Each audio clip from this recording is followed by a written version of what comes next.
Hello साथीहरू, नमस्ते। आज नेपाल टेलिकम र गोरखापत्र संस्थानको विभिन्न तहको भारी सङ्ख्यामा विज्ञापन आएको छ।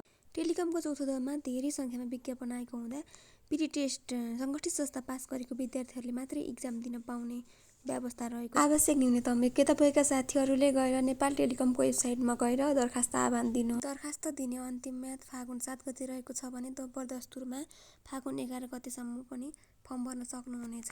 विभिन्न पदको परीक्षा 10 र 8 र 9 तहको लागि 800, अधिकृत स्तर 6 र 7 तहको लागि 700 र सहायक स्तरको लागि 500 रहेको छ।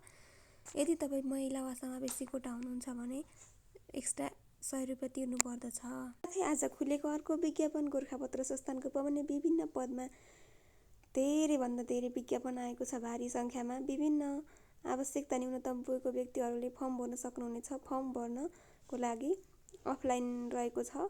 यदि हजुरहरू फर्म भर्न इच्छुक हुनुहुन्छ भने गोरखापत्र संस्थानको वेबसाइटमा गएर फर्म डाउनलोड गरेर भर्नुहोला र धर्मपथ काठमाडौँमा गएर बुझाउन सक्नुहुनेछ। भुक्तानी प्रणाली पनि अफलाइन नै रहेको छ। लोकसेवाको तयारी गरेर बसिरहेका साथीहरूले विभिन्न पदमा फर्म भरी आजदेखि तयारीमा लाग्नुहोस् र अर्को वर्षमा तपाईँहरूको जागिर खाने सपना पुरा होस्। जाडो छ, तातो भएर न्यानो भएर पढ्नुहोस्, लाग्नुहोस्, जाग्नुहोस्। ल, भिडियो जस्तो लाग्यो त्यस्तै प्रतिक्रिया दिनुहोला। धन्यवाद।